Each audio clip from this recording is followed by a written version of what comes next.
Si ignoras lo que ocurrió antes de que nacieras, siempre serás un niño. Cicerón. Una hora con la historia, un nuevo enfoque del pasado deshaciendo mitos, con Pío Moa.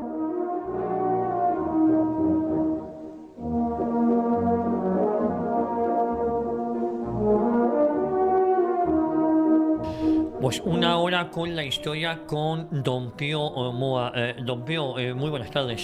Hola, buenas tardes. Seguimos, habíamos anunciado a nuestros oyentes que íbamos a cerrar la trilogía de estos programas que hemos dedicado al inicio de la Guerra Civil, ¿no? Exactamente. Que correctamente... Es en el 34, esto es muy importante, ya veremos por qué. Y aquí hemos visto un poco los preparativos de tanto de la Esquerra como del PSOE, o sea, la Esquerra Separatista Catalana como el PSOE, para montar una guerra civil en España. No era otra cosa. No era más que ese objetivo. Porque creían que de esa manera iban a conseguir sus objetivos. Bueno, pues... Además, usted tiene varios libros dedicados y usted sí. fue el primero que sostuvo que la guerra civil en España empezó en 1934. Sí, efectivamente. Me han acusado algunos de que era una tesis franquista. En realidad los franquistas nunca dijeron eso. No, es verdad. Todo el mundo decía que era un precedente. Lo que yo he dicho es que es el comienzo directo y ahora terminaremos de ver por qué. Es muy importante, tenemos por ejemplo a historiadores como Santos Juliá, como Preston y tal, sí, que presentan aquello como si fuera una especie de despiste del PSOE, que no querían, pero les salió, no se sabe muy bien por qué. Sí, que era un alma del PSOE revolucionaria frente a los... Sí, pero que no, que en realidad no tenía. Es más, se habla incluso de la huelga de Asturias, de la insurrección de Asturias. Sí, la revolución de Asturias. Fue en toda España. Sí. Ahora, fracasó en Asturias, no en Asturias, sino en la Cuenca Minera y en Oviedo, pues triunfó durante 2 semanas, en una verdadera guerra. Lo que pasa es que fue derrotada. Pero en fin, vamos a ver un poco todas estas cosas hoy. Y antes quiero recordar que debido al cambio de emisora a Radio Ya, pues este programa se encuentra en seria dificultad económica, por lo que reiteramos a nuestros oyentes la necesidad de sostenerlo. Que nos ayuden. Claro, que se comprometan, porque es algo de todos, no es algo simplemente nuestro, ¿no? Algunas personas creen que la labor cultural debe ser gratuita, insisto, porque es muy frecuente, en parte porque mucha de esa labor es subvencionada por los gobiernos, pero los gobiernos nos obligan a casi todos a contribuir, aunque se trate de una cultura muy, muy dudosa, ¿no? Bueno, esto lo vemos, por ejemplo, en el cine, sin ir más lejos, con esta cosa tan vergonzosa de los Goya, ¿no? Bueno, pues, o sea que todos sufragamos, nos guste o no, la propaganda y otras actividades de la memoria histórica. Y como la memoria histórica hace un enorme daño a este país, no solo porque es totalitaria, sino porque es falsaria, pues nosotros tratamos justamente de contrarrestar esa propaganda y lo hacemos sin subvenciones, que tampoco las buscamos.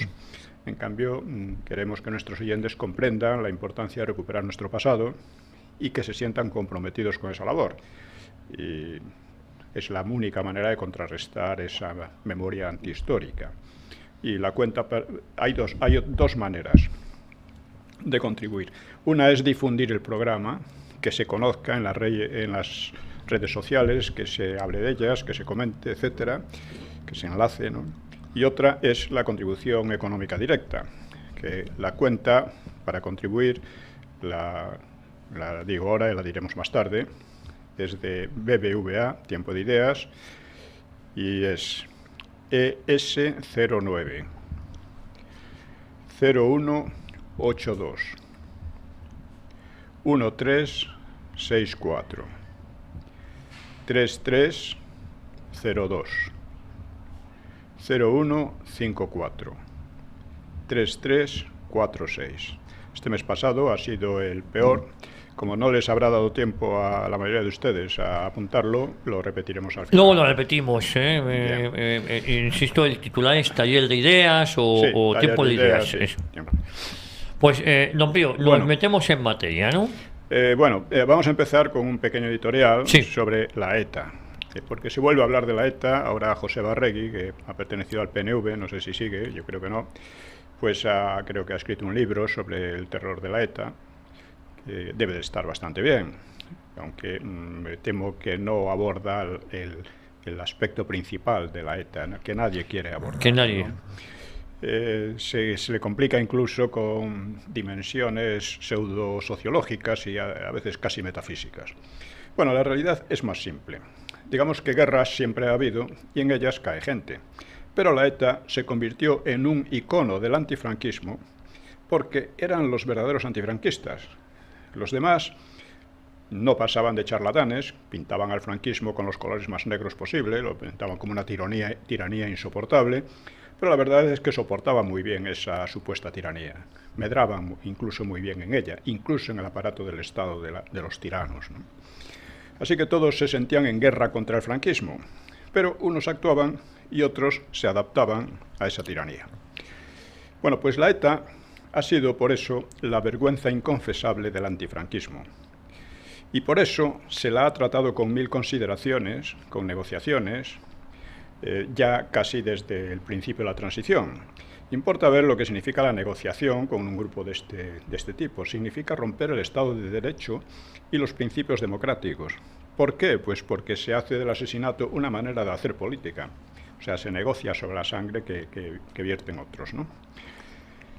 Y por eso, cuando Aznar y Oreja, aplicando precisamente el Estado de Derecho, llevaron a la ETA al borde de la ruina, porque fue así, pues a continuación fue rescatada por el PSOE.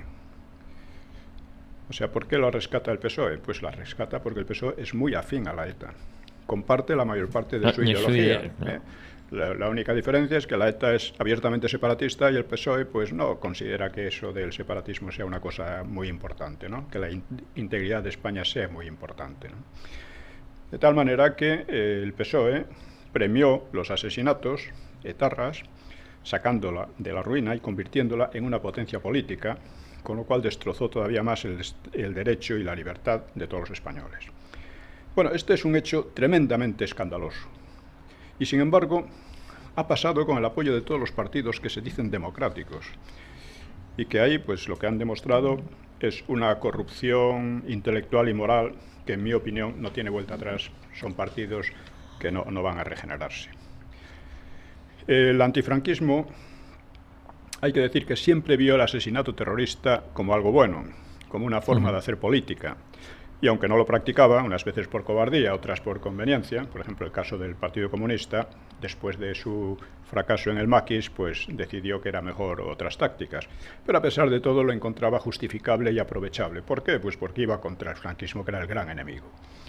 Es decir, los antifranquistas creían que los etarras pues eran muchachos algo exaltados, pero ingenuos, y que después de hacer el trabajo sucio, pues le dejarían el campo libre a ellos, a los demócratas, entre comillas, ¿no? Pero como sabemos no fue así. No fue así. La ETA era tan demócrata como ellos, solo que mucho más consecuente.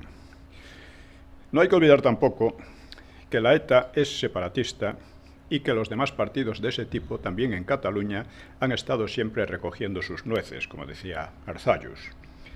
O sea, recogiendo las nueces de los crímenes, ¿no?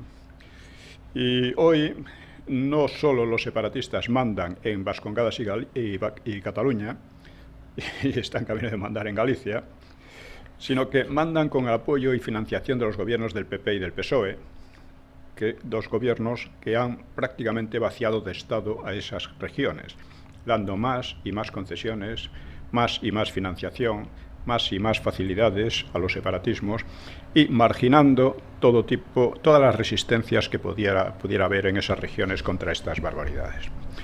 Bien, la clave de todo el problema está, como vemos, en el antifranquismo, un antifranquismo miserable, falsario, y mientras no se clarifique esa cuestión, la democracia seguirá pudriéndose y con ella el país. Si pensara que serviría de algo, recomendaría mi libro Los mitos del franquismo a políticos y periodistas. Desgraciadamente tengo la experiencia de que son inasequibles a cualquier cosa que no sean estas lamentables propagandas. Pero es muy importante, don Pío, en sus editoriales dejar las cosas muy claras, ¿no? Sí, es muy importante porque muchas veces, claro, hay una reacción contra todos esos fenómenos que se ven como nefastos, pero una reacción muchas veces sin análisis, una reacción así casi primaria, que si no se define mejor, pues muchas veces da armas a los otros. Permite la burla, permite seguir en la falsificación, etcétera, ¿no? Y lo que yo he intentado en todos estos años, con mis libros y artículos en general, pues es clarificar estas cuestiones históricas, porque la historia es importante. Eso que pretende la derecha de olvidar el pasado es una barbaridad completa, es una de las peores cosas que se pueden hacer. Es contribuir a la falsificación del pasado por los otros. Es contribuir a toda la demagogia y a toda la política de separatistas de esta izquierda lamentable que siempre hemos tenido, que no existe en otros países, esa la izquierda antipatriótica que va contra España, ¿no? Que no le importa aliarse con quien sea. Y el fenómeno nuevo en España después de la transición ha sido que la derecha ha seguido el mismo rumbo, con ese pretexto que hay que olvidar el pasado, porque hay que olvidar el pasado. Si olvidas el pasado no tienes base para afrontar el presente. Claro. Es así, todo queda como una cosa en el aire, una política sin base ninguna, sin raíz ninguna. Fíjese, don Pío, a mí me gustaría, aprovechando y antes de meternos en materia, por ejemplo, la actuación del Partido Popular en el Senado recientemente, absteniéndose y dando carta de naturaleza a la profanación del cuerpo de Franco, por ejemplo. Exactamente, no, es una de las muchas cosas. Sí, ¿no? o en Galicia, que votan en contra de Franco diciendo que había colaborado con el genocidio. Sí, es algo que ya revela un grado de cutrez, no sé cómo decirlo, ya de podredumbre intelectual y de podredumbre moral que no tiene nombre. Pero bueno, observe usted que tenemos un gobierno que es una herencia del PP, un gobierno que está presidido por un caballerete que ha falsificado su doctorado, y ahora viene el Tribunal Supremo diciendo que eso no es delito en España. En cualquier democracia eso sería dimisión inmediata, ¿no? Aquí no pasa nada. O es la democracia que tenemos, ¿no? O bien un señor además que tiene relación familiar con la prostitución homosexual, la prostitución normal, etcétera, ¿no? Porque es una cosa que se ha dicho, pero no se ha insistido. En USA, por ejemplo, que allí sí tienen experiencia democrática, esto sería la comidilla permanente, una cosa impensable, ¿no? O sea, imagínese usted pues eso, que Trump o cualquier otro pues tuviera que su mujer o su marido tuviera un negocio de prostitución, que en un momento dado, porque hay que recordar que cuando esto salió, creo que fue, no sé si Diario... Diario, me parece. Sí. Pues habló con el PSOE y dijo, no, eso no tiene importancia porque ya antes de que se comprometieran, pues ya estaba abandonado ese negocio. Pero no, 6 años después de casados seguía ese negocio. Y se ve que en algún momento vieron, coño, esto es un peligro. Sí. Y entonces el señor el suegro del doctor, de Pedro Sánchez, pues lo vendió a un hermano suyo, que a su vez tenía una red de puticlubs. Bueno, esto es... O sea, cuando hemos llegado a ese grado... Sí. O unas tiorras allí en el gobierno que dicen que el amor romántico es un mal, que la maternidad es un mal, que... Bueno, esto es algo increíble a lo que hemos llegado. Sí. Y es necesario que haya una reacción, indudablemente. Pues, don Pío, año 1934. Vamos allá. Bueno, vamos a empezar señalando un poco un documento interesante de Vidarte, de Juan Simeón Vidarte. Este era un personaje muy interesante porque era socialista y era un masón importante. Y es casi el único masón que ha explicado muchas maniobras de la masonería, maniobras políticas de la masonería, ¿no? Entre ellas ya veremos una de las peores, ¿no? Por ejemplo, una de las que comenta era un complot para asesinar a Primo de Rivera, al general Primo de Rivera. Al general Primo de Rivera.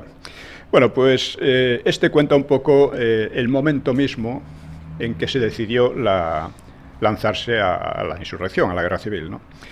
Dice, Largo Caballero analizó el momento ante los directivos, reiteró las tesis habituales en la propaganda del partido y extrajo las consecuencias. Esto lo digo yo. Había llegado el momento de un levantamiento armado en pro de un régimen socialista, de la dictadura del proletariado, como decían, ¿no? Y El PSOE, claro, venía preparando con cuidado su insurrección desde hacía un año y confiaba en no correr la suerte de sus camaradas austríacos, porque ya dijimos que el Partido Socialista Español y el austríaco eran los más radicalizados de la Segunda Internacional. Sin llegar a entrar en la tercera, abiertamente comunista, eran los más radicalizados, ¿no? Dice, solo 2 días antes los jefes habían revisado minuciosamente los preparativos. Bueno, los reunidos decidieron la composición del gobierno revolucionario, que ocuparía el poder, si la fortuna les acompañaba, claro. Lo presidiría Largo Caballero y tendrían carteras en él Indalecio Prieto, Enrique de Francisco, en fin, los principales líderes socialistas, por supuesto no Besteiro, que era contrario, y también Álvarez del Valle, que era muy ligado a la política de Moscú. Todos lo eran más o menos, pero Álvarez del Valle de una manera mucho más directa, ¿no? Y había otro, Luis Araquistain, que era el intelectual del PSOE en aquellos momentos, que tenía una visión exactamente igual que la de los bolcheviques soviéticos, ¿no? Bien, pues estos también previeron una posible derrota del golpe. Claro, eran precavidos. Y en caso, acordaron no asumir la responsabilidad, a fin de salvaguardar el aparato sindical y partidista, y achacarían la revuelta a una reacción espontánea del pueblo. Eran así. Eran así. Eran y son así.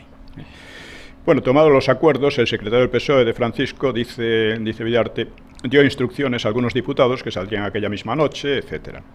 Y a continuación se repartieron.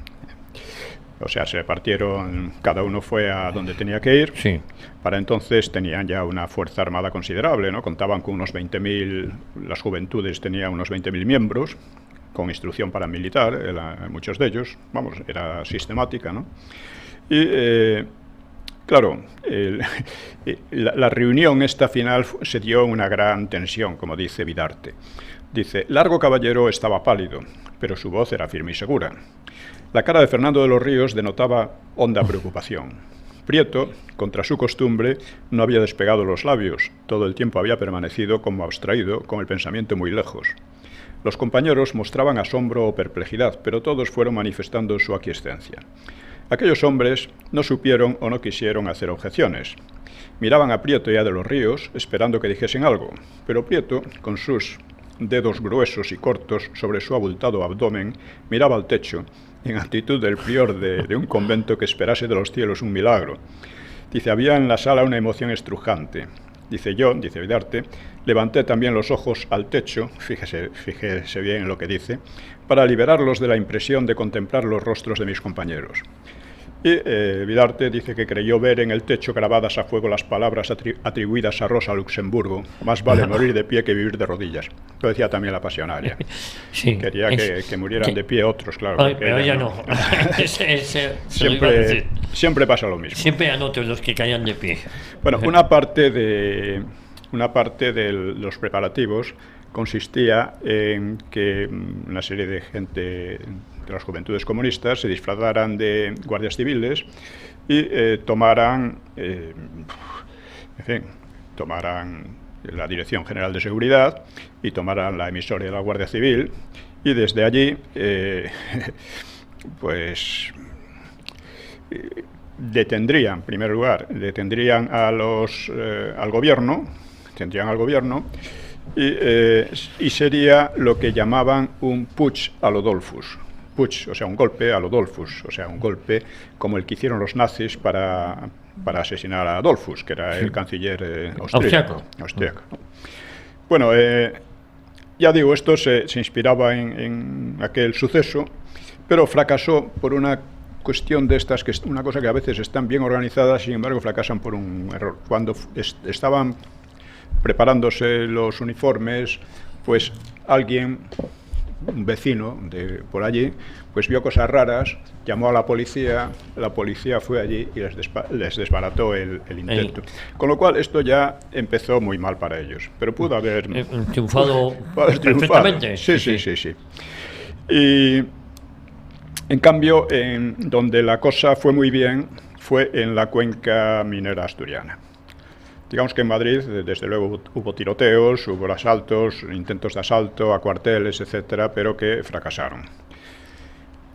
porque quedaron un poco descoordinados una vez falló lo primero. Además no consiguieron tomar la emisora de la Guardia Civil, que iban a dar instrucciones para que se sumasen al pueblo, lo que llamaban al pueblo, es decir, a los suyos, y que no reprimieran la insurrección. En Barcelona también tuvo cierto éxito, ¿no? En Barcelona vamos a ver también cómo fue la cosa, ¿no?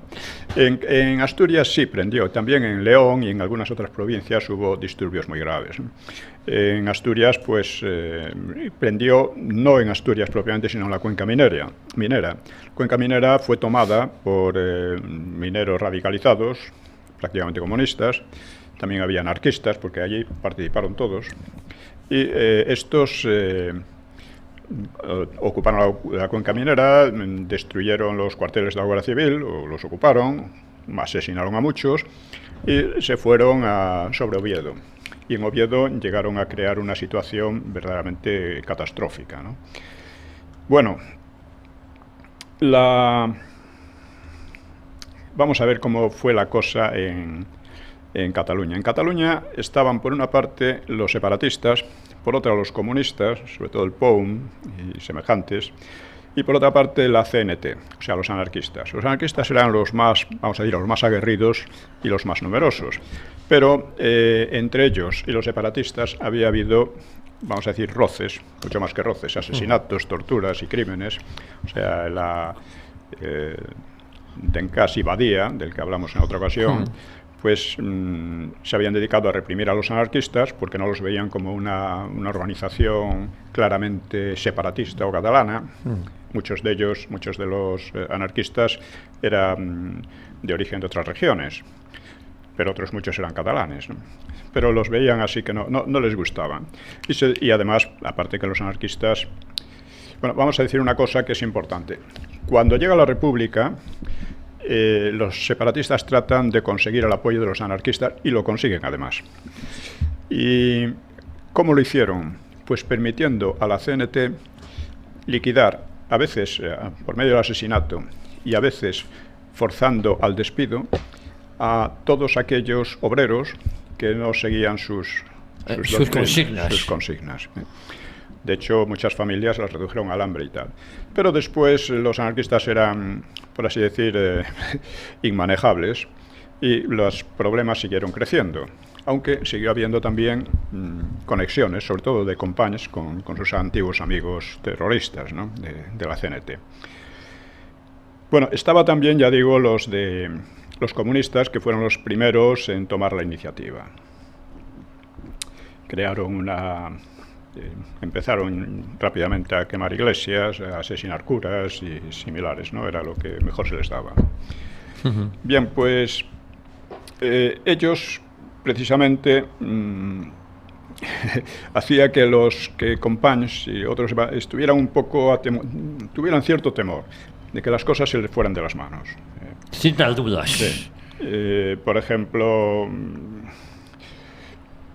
Dencás, sí, que era uno de los más radicales, pues dice que celebramos una entrevista con representantes del Partido Comunista en Gobernación, fíjate, y los comunistas advirtieron que cuando el pueblo esté en la calle queda convertido en rector de sus propios actos. Con lo cual Dencás, escandalizado, replicó que la experiencia de la Revolución Rusa no se repetiría en Barcelona. Dice, se equivocan los que creen que el gobierno catalán está dispuesto a hacer el papel de Kerensky, porque con toda energía hará imposible una desviación. Por supuesto que no había nada de ello. La insurrección también cundió en Vizcaya y Guipúzcoa, donde, entre otras cosas, asesinaron a varios políticos importantes, como el diputado tradicionalista Marcelino Oreja o el otro jefe carlista Carlos Larrañaga, y quemaron en Sestao y Portugalete. Fueron asesinados, sí. Asesinaron a más, ¿no? Y ocuparon edificios administrativos en Sestao y en Portugalete y por ahí, ¿no? Destruyeron un palacio que era un museo muy importante, era una gran biblioteca y un museo de arte, ¿no? de pintura, ¿no? Bueno, en Asturias hicieron cosas de estas también muy abundantemente. Bueno, pues el caso es que, vamos a decir, ya el día 5, esto empezó el 4, en Madrid y en Asturias y otros sitios, Y en Cataluña empezó el 5 y es que primero trataron de extender la huelga que los de la CNT no hacían, la imponían por la fuerza los escamots, que eran las milicias separatistas, ¿no?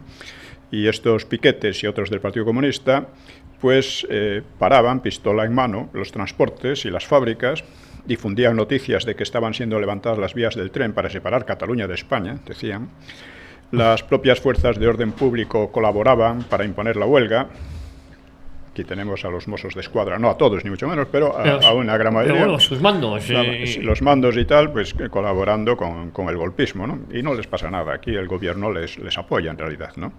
Porque inhibirse es apoyarles. Había instrucciones como: os ordeno concentrar a todos los hombres del partido y proclamar la República Catalana. No hay que tener debilidades. La vida de los catalanes nos interesa. La dignidad de la patria nos interesa más. ¿Por qué? ¿Por qué dicen eso? Pues porque muchísimos catalanes no comulgaban con ellos, ¿no? Dice: no olvidéis incautaros de los caudales existentes en los bancos. Eso es lo más importante. Eso, la revolución hay que mantenerla. Sí. Son instrucciones de este tipo que conviene recordar porque caracterizan muy bien todo lo que aquello fue, ¿no? Que fue en gran medida fue una farsa, ¿no? Bueno, pues así empezó. Y ya veremos cómo continuó. Además, claro, esto son los orígenes, porque luego la represión, pues llamarlo de alguna manera, fue la excusa perfecta, la coartada perfecta. Ya hablaremos de eso porque es importante. Claro. Evidentemente, Franco en aquel momento precisamente defendió la legalidad republicana contra esta gente, ¿no? Porque siempre dice Franco el golpista, pues no, casualmente Franco fue el que se opuso al golpe, ¿no? Bueno, en Asturias los rebeldes, que eran ya unos 20.000, pues, por ejemplo, una de las cosas que hicieron pues fue tomar la fábrica de artillería de Trubia, que estaba a 17 kilómetros al oeste de Oviedo. Esto fue un botín espectacular, porque consiguieron 12 ametralladoras y otras armas, 8.000 cascos de acero y 29 cañones. Varios de estos cañones eran de un tipo nuevo, llamado Arellano, por el apellido de su inventor, que era un militar que se encontraba de guarnición en Oviedo y que tuvo el privilegio de que sus armas se estrenaran contra él mismo. Bueno, lo que pasa es que los rebeldes no encontraron espoletas que hicieran estallar los proyectiles, o sea que los utilizaban como balas, ¿no? Y, en fin, allí, por otra parte, había, según un informe exagerado probablemente, de la fábrica de Mieres salía armamento, centenares de bombas, autos, trenes blindados, en fin. Se había logrado organizar bien aquellos trabajos. Bueno, la cosa es un poco exagerada, no llegaban a tanta organización. Bueno, pues en Cataluña, Dencas, que era el que iba a llevar directamente la acción junto con Badía, pues recibió permiso de Companys para sacar bajo el nombre del Somatén, pues a unos 4.000 hombres que tenía preparados en Barcelona, solo en Barcelona, y llamó a Miguel Badía y a todos estos, ¿no? Y les avisó les avisó que había que movilizarse ya. Y por la radio empezaron a hacer circular, porque utilizaron la radio de una manera masiva, ¿no? Masiva, sí. Hacer circular que las huelgas proliferaban por toda España, que el movimiento insurreccional del proletariado español contra el golpe de Estado cedista, que no había habido golpe de Estado ninguno, la CED era el partido más votado, pues ha adquirido una extensión y una intensidad extraordinarias. Es hoy cuando hay que proclamar la República Catalana. La izquierda nacionalista llamaba lo mismo. En estos momentos propicios, en estos instantes de exaltación, una vacilación constituiría un acto de cobardía que Cataluña no perdonaría nunca. A las armas por la República Catalana. Observe que eran separatistas y comunistas juntos, izquierda. Que ha sido esto fue, en definitiva, el Frente Popular fue es lo que fue. Ahí se pusieron de acuerdo, no había problema. Es que estaban de acuerdo desde hace mucho tiempo, era una tradición. O sea, ya estaban de acuerdo desde el intento revolucionario de 1917. Bueno, pues el caso es que Dencas, como digo, y Companys pues empleaban sobre todo la radio. Dice, desde sus respectivos puestos de mando accedían a Radio Barcelona, por la cual emitían llamadas incendiarias a campesinos, obreros, ciudadanos en general e incluso a las mujeres, para que se alzasen y aplastasen al ejército. Los insurrectos, informaba Dencas, tenían sitiado al gobierno en Madrid y vencían en el país entero. La escuadra se había sublevado en Cartagena y se sucedían las rebeliones en Galicia, Andalucía, etc. un periodista que firmaba Gaciel, de La Vanguardia, pues a posteriori ironizaba: la Generalidad sigue dominando y triunfando, pero no calla ni un segundo. Desde esa caja de mente nos lanza discursos inflamados, sardanas, rumor de descargas y boletines de victoria. Es así como lo montaban, ¿no? Claro, la verdad es que muy rápidamente todo aquello se vino abajo. El general Batet, que era el que estaba allí al cargo, pues movilizó a unas pocas compañías de soldados y una compañía de guardias civiles y en fin, con unos cuantos disparos sin espoleta, es decir, sin explosivo, pues hicieron que estos se rindieran. Companys más tarde pues reprochó sarcásticamente a Dencas, porque Dencas trató de resistir, ¿no? Y decía Companys, su señoría esperaba esto fue un año y medio después, esperaba la mañana para que entonces llegasen los elementos de fuera, los cuales, junto con las concentraciones que su señoría había preparado, derrotarían a los ejércitos que estaban emplazados estratégicamente en todas las plazas y en todas las calles de Barcelona. Esto Dencas, muy indignado, le interrumpió. Un centenar, 120 soldados, señor presidente. Se refería a la compañía que hostigaba a la Generalidad. Entonces, Companys hizo como si no lo oyera e insistió como si nada. Entonces, cuando hubiera claridad y estuvieran todas las fuerzas emplazadas con los cañones, ametralladoras, etc., bajarían todos los elementos del exterior y en un momento derrotarían a aquel ejército establecido de forma estratégica en las plazas y calles de Barcelona. Si era así, ¿por qué no me lo dijo cuando le hablé a las 2 y a las 4? Luego le culpó a Dencas de inducirle a engaño por haber asegurado que las tropas tardarían 4 días en alcanzar la Generalidad, aunque fallasen las 4/5 partes de las fuerzas y disposiciones que tenían los separatistas. Dice, presidente, no hace falta más que vuestra orden, le había dicho Dencas. Dice, pero a las 11:30 nos tiroteaban el Palacio de la Generalidad.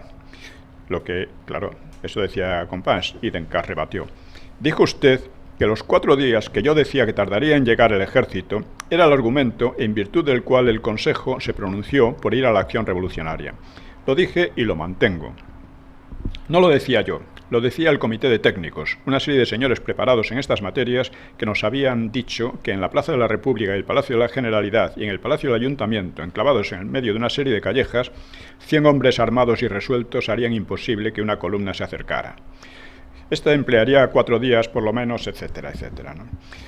En fin, dice, habla de un núcleo heroico, un núcleo preparado que él dejaba en el Palacio de la Generalidad, porque a Companys le defendían 400 policías bien armados y otros 150 voluntarios. Es decir, 400 se fueron con él y otros... Sí, 150 voluntarios, sí. Eso aparte de los que tenían por allí afuera, sí. ¿no? Pues claro, este Dencas, para defenderse, porque Dencas fue tomado como el chivo expiatorio de todo esto, mientras que Companys era la personificación de Cataluña, sí, literalmente. Bueno, yo creo, hay una cosa aquí, si uno ve la propaganda y las tonterías que dicen esta gente, se da cuenta de que en realidad no pueden creer en lo que dicen. No pueden creer en lo que dicen, porque no es así, va contra la historia, contra la realidad, en todo. Y por eso, en cuanto se les planta cara un poco claramente, se vienen abajo. Sí, porque sí. No pueden creer en lo que dicen. Todo eso son historias que no... Bueno, pues... Dencas además se automitifican, ¿no? Sí. Dencas citó una carta de Pérez Farrás, que era un militar comprometido, que fue condenado a muerte e indultado. Dice, la Generalidad, dice Pérez Farrás, es un edificio sólido que no se derrumba así como así. Yo te aseguro que mientras hubiese vivido, ahí no entra nadie. Pérez Farrás estaba dispuesto a resistir a ultranza. Lo que hubiera ocurrido, dice, si el gobierno sale por la puerta de atrás, como yo le propuse, con ellos dentro, ni siquiera estaba rodeado, pero con ellos dentro era imposible porque la moral era muy distinta. O sea, Companys y los suyos no tenía... Y el propio Pérez Farrás era un cantamañanas, ¿no? En fin, dice Iasa, y dice, y hacia esa, o sea, ya adelantada en la madrugada, dice, por primera vez se oyó de labios del señor Dencás un «Viva España», acompañado de aplausos. Un suceso que, dice Companys, produjo una sensación muy deplorable. Pudo colegirse que todo estaba perdido. O sea, que el viva causó auténtico impacto. Dice, era como si yo gritase «Viva el fascismo», dice Vidarte, comentando aquello, ¿no? Dice, con este motivo, pues sobre Dencás lloverían todos los escarnios. Pero él lo explicó en el Parlamento. Dice, había dejado que un diputado socialista radiara a los obreros catalanes un discurso de encendido nacionalismo, o sea, de encendido separatismo. Así que, un socialista. Así que, por pura gentileza, dice Dencás, pues apeló a su turno a los obreros españoles para que juntasen sus armas con las de asturianos y catalanes. Dice, lo cual, dice, no era una negación de mi separatismo. O sea, todo tiene un aire de farsa, sí, ¿no? Sí, una autojustificación y un fraude, vamos, en sí mismo. En fin, y le dice dice, y en torno a las 6 de la mañana, pues un desolado Companys telefoneó a Dencás para anunciarle que capitulaba y pedirle su opinión. Dencás afirmará en el 36 que la decisión de Companys le había sorprendido. Dice, no sé cuáles serán los motivos, los móviles y la justificación de lo que me dice. Cataluña no nos podrá hacer ningún reproche si creéis honradamente que no hay posibilidad de resistir. Yo no sé qué hacer. Y Companys le replicó, no me niegue su señoría un elogio que me conmovió. Su señoría me dijo, señor presidente, se ha portado usted como un héroe. Dice, no lo niegue, señor Dencás, sea honrado. Y el exconsejero lo admitió y remachó el presidente. Si dijo usted eso, usted que yo había sido un héroe, es que confirmaba la capitulación.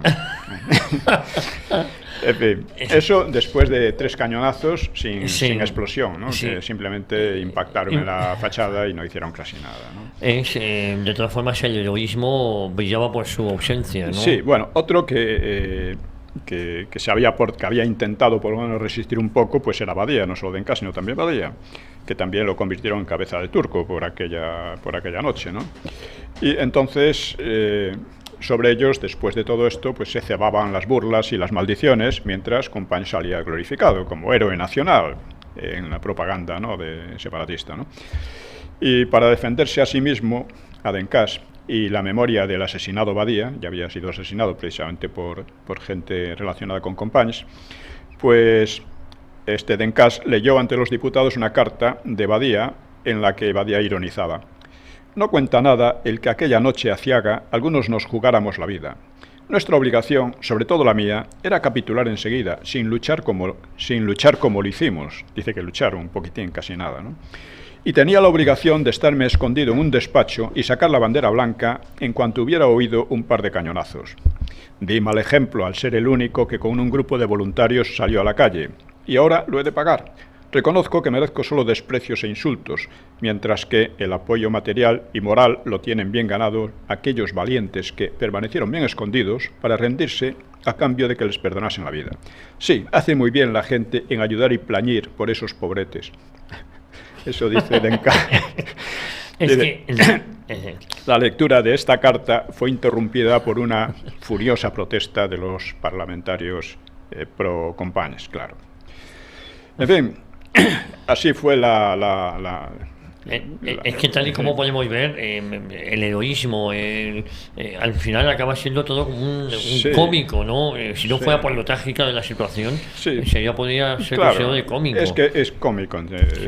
Bueno, Venceslao Fernández Flórez, que es un escritor y humorista gallego muy importante de aquella época, pues que por otra parte una de sus aficiones era hacer sátiras hirientes contra los militares, y también que hacía unas crónicas parlamentarias excelentes, pues describe aquellos momentos. Dice, un momento grave y solemne de la historia de España se hizo perceptible en todos los hogares, donde ciudadanos enmudecidos y ansiosos escuchaban el cañoneo de excitaciones que se cruzaban entre Barcelona y Madrid, las noticias que lanzaba el gobierno central y los gritos de «a las armas» de los sediciosos de la Generalidad. Ni el tableteo de las ametralladoras pudo ejercer tan fuerte sensación en los espíritus. Fue una lucha de dos voces en una noche en que la inquietud había cuajado sobre España como un bloque. Al fin, una de ellas cayó, y aquella voz vencida fue como si todo el mal hubiera sido también vencido. Esto fue lo de... yo creo que muy acertada, ¿no? Sí, la crónica de Venceslao Fernández Flores. Explica muy bien. Se ha olvidado esto, se ha querido olvidar, no hay que olvidarlo, ¿no? Nos quedan 20 minutos, nos queda tiempo todavía. Sí, bien. Josep Pla, que era un regionalista más bien, ¿no? Era catalanista, pero no separatista, ¿no? Pues opinaba: no ha de creerse que los sucesos de Asturias han sido la consecuencia de una llamarada momentánea. No creo que en la historia de las revoluciones fracasadas de Europa haya un precedente tan enorme como Oviedo, porque a Oviedo la destrozaron, literalmente, ¿no? Es la política la que ha hecho posible esta hecatombe. Los hechos de Asturias son el final implacable de un proceso comenzado 3 años antes, como la noche del 6 de octubre en Barcelona es el final de un proceso inaugurado por la entrada del señor Macià en la política catalana. Hay cosas que no pueden ser, pese a que la gente haya acordado decir que el país no tiene lógica. Sí que tiene lógica el país. Lo que cabe es darse cuenta de ello, seguir las cosas con seriedad y prescindir de las superficialidades y de los optimismos sin ton ni son. Es muy... En fin, Franco a su vez decía: contaban los revolucionarios con las debilidades de aquel régimen y la incapacidad de sus cabezas rectoras. No contaban con que se trataba de una operación de guerra con todas sus consecuencias y que en el Ministerio de la Guerra iban a encontrarse con un capitán experto en la materia, se refería a sí mismo, ¿no? Y es verdad. En fin, vamos a ver un poco los resultados. El PSOE tuvo su octubre, como al estilo soviético, al menos en el sentido de revolución triunfante, que le servía más o menos de inspiración, pues que solo había ocurrido 17 años antes. Ahora nos parece más no había llegado ni 20 años desde la revolución rusa. Bueno, pues, pero lo que hubo fue mucho más de lo que pintan muchos autores, como una huelga, en fin, violenta, un poco de violencias y tal. No, fue mucho más. Dice: la mayoría de las provincias sufrió incidentes de cierta importancia. Hubo muertos en 26 de ellas. El total de víctimas mortales ascendió a 1.375, o sea, casi 1.400, y eso en solo 2 semanas. Y unos 3.000 heridos. Eso según la estadística oficial, que probablemente es cierta, ¿no? Los heridos leves serían más, claro, que se curaban en sus casas.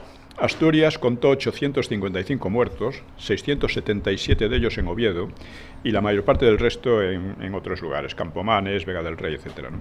Son cifras elevadas, teniendo en cuenta que se trató de tiroteos entre grupos parapetados o de combates de calle en los que la protección fácil reduce la mortalidad. La estadística ha sido puesta en duda por baja, pero se mantiene como la mejor fundada. Pero aún así son muchos muertos. Son muchos, claro.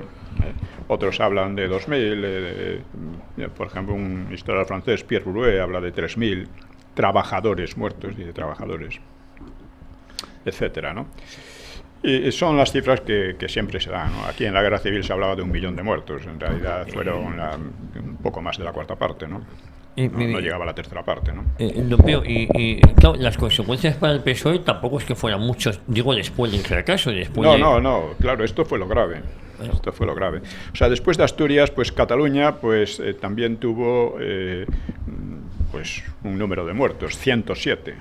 No fue ninguna broma. En Cataluña solo 107 muertos. Porque no hubo, no solo en Barcelona, sino en otras provincias, ¿no? De ellos 78 fue en Barcelona. Madrid contó que 34 muertos, 6 o 7 fuera de la capital. Otras provincias con bastantes víctimas fueron Vizcaya y Guipúzcoa, 38, de 38 a 40, entre ambas. Fue León, con 15, Santander con 10, Zaragoza y Albacete con 7 en cada uno, y luego cifras menores en muchas otras, ¿no? de las víctimas mortales, pues correspondieron a la fuerza pública 331, o sea, una por cada 3 paisanos, que es una proporción bastante normal, sobre todo en Asturias, donde los rebeldes pues estuvieron la mayor parte del tiempo a la ofensiva contra personal inferior en número, pero mejor adiestrado. Es decir, que murieron 331 miembros de las fuerzas del público. Sí, en las ofensivas es fácil contra 800 o así sí. No, de parte de los 800 totales, ¿no? Sí. O sea que fue un número, o sea, 1 de cada 3 fue militar, y esto se debe a que los otros estaban a la ofensiva, y en la ofensiva siempre suele haber más bajas por parte de, de los ofensores que los que defienden están parapetados. Claro. Pero es una barbaridad haber asesinado a 331 militares, ¿no? Bueno, entre 85 y 115 muertos fueron víctimas de la represión revolucionaria en Asturias. Y la represión irregular gubernamental hizo un máximo de 84 asesinatos, aunque esto es dudoso. Discutible. En Cataluña murió un número indeterminable de civiles por tiroteos de los rebeldes, o entre los rebeldes mismos, entre ellos en la noche y tal se confundían y se ajustaron, ¿no? Los daños materiales, vamos a ver que esto es importante también, fueron 935 edificios destruidos o seriamente dañados. De ellos 58 iglesias, 26 fábricas y 63 edificios públicos. Vale. Algunas de estas construcciones eran verdaderas joyas artísticas y tenían un alto valor histórico. Los ferrocarriles sufrieron voladuras y cortes en 66 puntos y las carreteras en 31. Hay un libro bastante bueno sobre eso, el de Barco Teruel, se titula El golpe socialista, creo, y comenta también con mucho detalle estas cosas, ¿no? Sí, sí. Hay que incluir entre las pérdidas los 15 millones de pesetas, que vienen a ser como 3.500 millones de la época en que salió el libro, que esto equivaldría a unos 30 millones de euros aproximadamente, ¿no? Y que fueron expropiadas por los revolucionarios en varios bancos.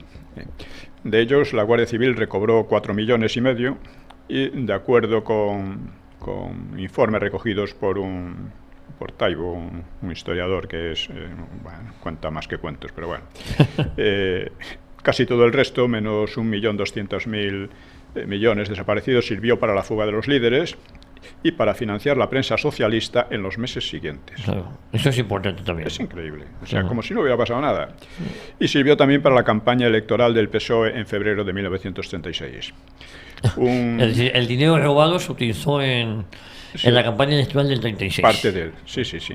Y otro par de millones fue depositado en bancos franceses y belgas que lo emplearon en transacciones comerciales al comenzar la guerra en julio del 36. Bueno, pues durante las semanas siguientes la policía y el ejército arrestaron a numerosos presuntos rebeldes, hasta un total de 15.000, aunque la mayor parte de ellos fueron excarcelados a los pocos meses.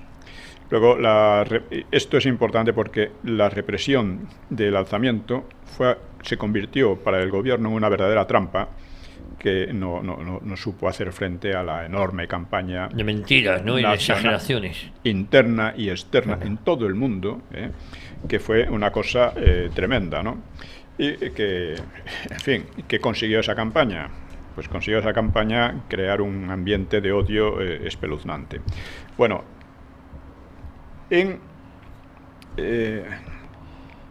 eso fue además... Hay que decir que el factor principal que hizo fracasar todo esto fue que los obreros no se unieron, que los catalanes no se unieron. Todos prefirieron mantenerse en la legalidad republicana que estaba siendo destrozada en aquellos momentos, ¿no? Pero es curioso que la insurrección pues fue celebrada por toda la izquierda en todo el mundo de una manera tremenda. Creó como un mito, impulsó una oleada de esperanzas revolucionarias, como que sería un hito, a pesar de la derrota, habría sido un hito en el camino a una próxima y definitiva destrucción del capitalismo. El prestigio internacional de la insurrección de octubre lo condensó el intelectual francés Romain Rolland, que entonces estaba en la cumbre de su influencia y que era muy afecto a la política de Stalin. Dice: desde la Comuna de París no ha habido nada más hermoso. Albert Camus esto es importante, sería premio Nobel, aunque cambiaría bastante de punto de vista, pues escribió una pieza teatral, Revolte dans les Asturies, revuelta en las Asturias, en apoyo de la rebelión. O sea que proliferaban en las revistas y publicaciones de la izquierda europea y americana pues los comentarios más encomiásticos, ¿no? Y análisis de los errores, porque se trataba de analizar los errores para que la próxima vez no se fallara. Y la Esquerra, o sea, los separatistas catalanes, pues reaccionaron, aunque con menos brío ofensivo, ¿no? Porque no dejaba de pesarles el ridículo que habían hecho, ¿no? Lo que hicieron fue enaltecer a Companys y a los demás protagonistas, menos a Adencas, claro, y a Badía. Y, en fin, la verdad es que la Esquerra, de momento, al revés que en el PSOE, pues no soñaban con volver a una aventura así. La justificaron y procuraron crear en la gente un sentimiento de humillación general por la humillación de la Esquerra, y que sembraba un espíritu de agravio, es decir, lo que había sido vencido habría sido Cataluña, según ellos, ¿no? Es decir, que ellos, pero sin embargo no tenían ese ímpetu de volver a las andadas que tenía el PSOE. Digamos que dentro del PSOE podía haber sido la gran ocasión para Besteiro, que era el único demócrata que había allí, pero no lo fue. Fue rechazado por los demás, quedó sin influencia ninguna, y al contrario, lo que se creó fue ese ambiente de que hay que prepararse para otra igual. Con éxito. Bien, pues Prieto, pero también muchos años después, cuando estaba ya en el exilio, declaró, dice: me declaro culpable ante mi conciencia, ante el Partido Socialista y ante España entera de mi participación en aquel movimiento revolucionario. Lo declaro como pecado, como culpa, no como gloria. Cuando el movimiento fracasó, me juré en secreto no ayudar jamás a nada que, según mi criterio, constituya una besania o una insensatez. Pero la verdad es que en el golpe él fue decisivo, porque él fue el que contribuyó a eliminar a Besteiro. Y Prieto, por otra parte, es un personaje muy curioso, es de una irresponsabilidad total, vamos. Fue uno de los principales causantes de la caída de la monarquía, en fin, de todo esto, ¿no? Bueno, y también se argumenta mucho que la escolta personal de él son los que asesinan a José Calvo Sotelo, ¿no? Sí. Es decir, la actitud del PSOE fue continuar la guerra por otros medios. ¿Qué medios fueron estos? Pues el medio principal fue la denuncia, falsificada, claro, de los supuestos excesos de la represión, que eran pintados como una manifestación de la besania y de la crueldad y de la bruticie, ¿no?, de la derecha en España. La derecha en España, según ellos, era lo peor que había en todo Occidente. Esto lo hizo el PSOE de manera sistemática, y tenemos la suerte de contar con el testimonio de Vidarte, de quien hablamos al principio, que explica cómo, casi inmediatamente después, decidieron organizar una campaña masiva de denuncias contra la represión en Asturias. En otros sitios no lo podían hacer porque evidentemente no, en fin, claramente en Cataluña apenas hubo, ¿no? Una represión que les permitía además seguir existiendo el Partido Socialista, los separatistas y tal, como si nada. Lo único que se hizo fue suspender la prensa, parte de la prensa, que volvió a salir con otros nombres. O sea que era un gobierno muy débil, gobiernos muy débiles. En fin, bueno, pues esta campaña, casi ningún historiador le ha dado la importancia que tiene. Y tiene una importancia enorme, porque ya digo, fue la continuación de la guerra por otros medios. No podían volver a levantarse inmediatamente, pero creaban una situación de, ¿cómo diríamos?, de antagonismo total de clases en España, lo que llamaban de clases, ¿no? En realidad no era de clases, era entre grupos políticos. La derecha fue pintada no solo en... Bueno, esta campaña, Vidarte explica cómo la organizó junto con la masonería, la masón, junto con la Internacional Socialista, y junto con la Internacional comunista. La segunda y tercera internacionales. La organizaron de manera tan masiva que las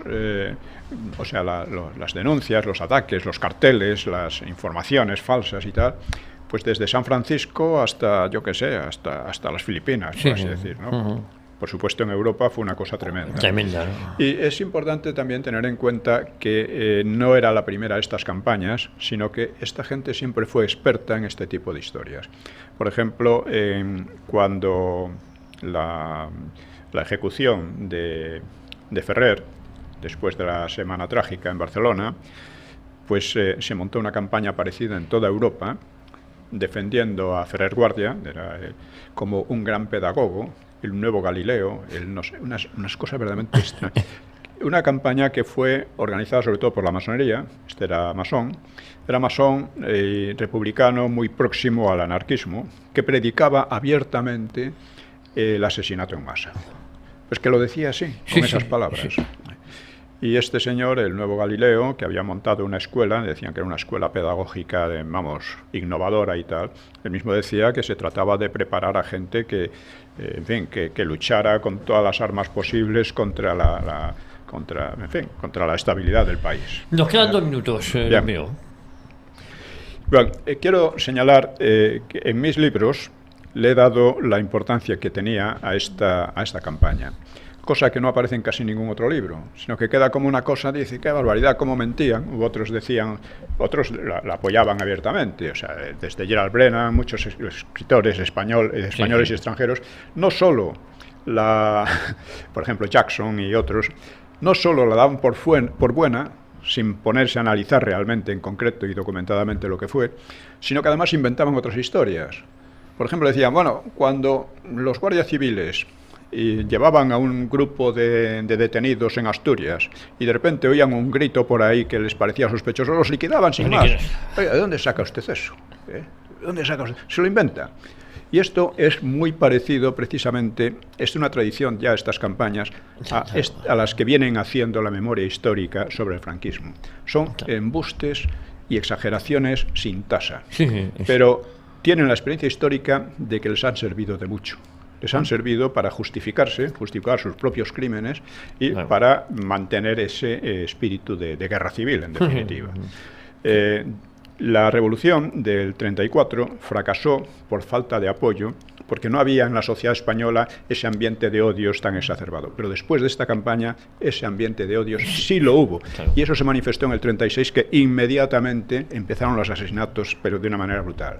Hay que decir, asesinatos también en la zona nacional, pero en la zona nacional eran asesinatos por así, un terror de respuesta, porque la izquierda ya desde el principio de la República empezó con el terrorismo, con la quema de conventos, de bibliotecas, etcétera. Nos queda un minuto, yo si quieres recuerdo el número de cuenta. Sí.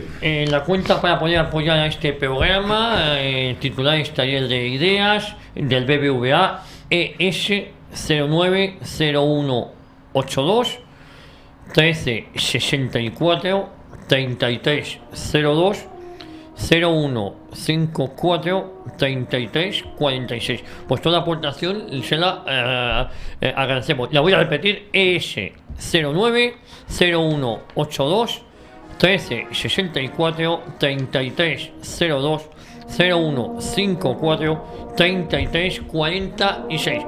Pues les quedamos muy agradecidos, don Pío, la próxima semana.